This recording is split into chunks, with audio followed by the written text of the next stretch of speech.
দিহিয়াতুল কালবি আল আনসারী একজন সাহাবী ছিল। এমন যুগে ইসলাম নারীদের মর্যাদা দিল। দিহিয়াতুল কালবি আল আনসারী সাহাবী কালিমা পড়ে মুসলমান হবেন। বিশ্বনবী বললেন, পড়ো লা ইলাহা ইল্লাল্লাহ।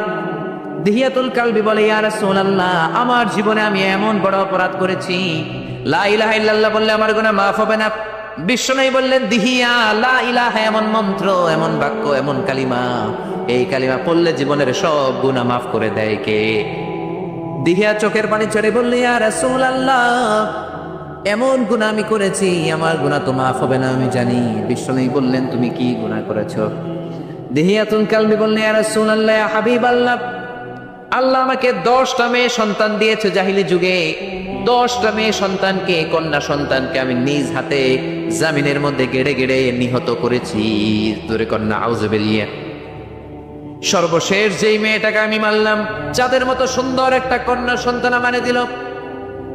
চেহারা এত সুন্দর, ওই সন্তানের দিকে, ওই কন্যা সন্তানের দিকে একবার যদি কেউ নজর করে তাকায়, চেহারাটা অন্যদিকে ফেরানো যায় না। কোন সুবহানাল্লাহ। এত সুন্দর কন্যা আল্লাহ আমার দিয়েছে। আমি মনে মনে ভাবলাম, তোরেও আমি মারবো, তোরেও আমি শেষ করে দিব। আমার মেয়েটা যখন 3-4 বছরের ছোট্ট মেয়ে, আমি মেয়েটারে বললাম, মা চলো তোমারে আমি মেলায় নিয়ে যাব। জোরে বলেন, কোথায়? মেলায় নিয়ে যাব। আমার বিবি বুঝলো এই বাচ্চাটারও আমি মেরে ফেলবো। বিবি তারা নিতে দেয় না। বিবিকে আমি একটা ঘরে তালা মারলাম। ছোট্ট মেয়েটাকে হাতে ধরে ছোট্ট একটা কোদাল নিয়ে মরুভূমির মাঝখানে রওনা হলাম। ইয়া রাসূলুল্লাহ, মরুভূমির মাঝখানে যখন আমি গেলাম, মেয়েটা বলল, আব্বা আপনি বললেন মেলায় নিবেন, মেলা কই? আমি বললাম, কিছুক্ষণ পরেই তোমারে আমি মেলা দেখাবো।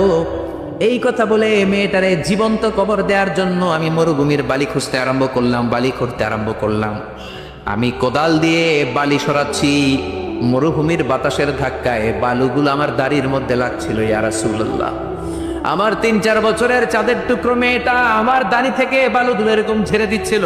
আল্লাহু আকবার। তারপরে আমি পাষণ্ডের কলিজায় কোনো মায়া হয় না, কোনো দয়া হয় না। কবর খুঁজে যখন শেষ করলাম, আমি মেয়েটারে বললাম, ও মা, ওই যে দেখো দূরে মেলা দেখা যায়। মেয়েটা ওই দূরে তাকালো।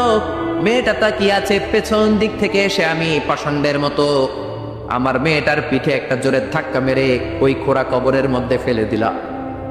আমার মেয়েটা বিশ্বাসই করতে পারলো না যে আমি তারে ধাক্কা দিয়েছি। আমার কলিজার টুকরা মেয়েটা মনে করেছে আমার পায়ের সাথে বাড়ি খেয়ে সে পড়ে গিয়েছে। সে বলে, আব্বা আমি পড়ে গিয়েছি, আমারে উঠাও। ইয়া রাসূলুল্লাহ, ইয়া হাবিবাল্লাহ, তখন আমার অন্তরের মধ্যে কোনো দয়া লাগে না।